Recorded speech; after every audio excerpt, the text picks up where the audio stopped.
Her older sister Mora had told her there were fairies in the woods, and that they took naps beneath mushroom caps, and bathed on leaves dappled with morning dew, and made their homes in the hollowed trunks of giant oak trees.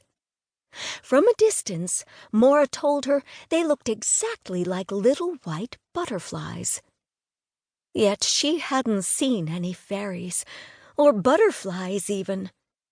Just the bluebird and trees. Lots and lots of trees. Millions, maybe gazillions. She had to get back. But to where? And how?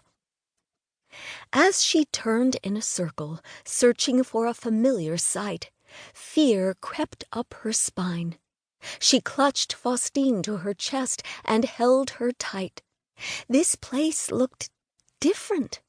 Not at all like the forest clearing where their cabin was.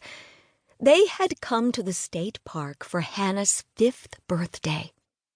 She hadn't wanted a party with lots of other noisy children, or a pile of presents, or a fancy restaurant dinner where waiters wearing sombreros would sing and clap for her, drawing everyone's attention. Those things were all too much, too noisy. She had only wanted this. A weekend with her family, just the 4 of them, in the faraway woods of southeastern Kentucky, where she could watch the birds and look for wild animals. What she'd really wanted, though, was a dog of her own. But they had told her she was too young for that and would have to wait, probably until she was Mora's age. And so she'd settled for a camping trip. Now that they were here, she wasn't sure why she'd wanted to come in the first place. It had sounded like fun, but there really wasn't much to do.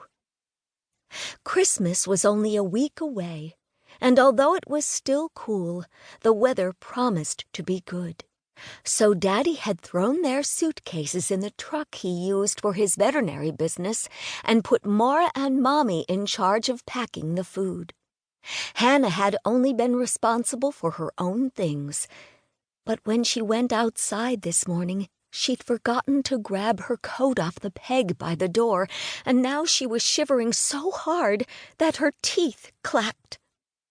It hadn't felt that cold when she first stepped outside. Far off, a sparkle caught her eye. She looked down below and noticed, amid a drifting sea of fog, a shimmering silver ribbon. A big creek. What her daddy called a river. Beyond it, the ground rose up again to more hills, bigger hills, taller and broader than those behind her. Hills embraced by wispy clouds. Hannah started downward toward the water. She was thirsty and hungry. She hadn't had breakfast yet, and although she doubted she would find food anywhere near here, she could at least get a drink of water before she tried to find her parents and Mora. She raced downhill, her short legs wearying not halfway down. She stumbled, falling to her knees. Undeterred, she stood, brushed the dirt from her leggings, and continued on. The ground flattened out. Leaf-littered dirt gave way to winter-dead grass, anchored in the mud of a recent rain.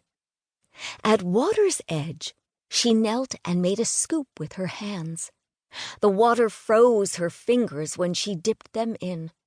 She brought the cool liquid to her mouth and sipped, then spat it out. It tasted icky, like sand. Farther along the bank, an animal with a black mask and a ringed tail winked at her. It waded into the shallows. Hannah recognized it as a raccoon, the same kind of animal that tipped their trash cans over and made her daddy angry. She smiled and waved. It chattered in response, then plunged its front paws into the water up to its elbows. Bit by bit, she scooted closer.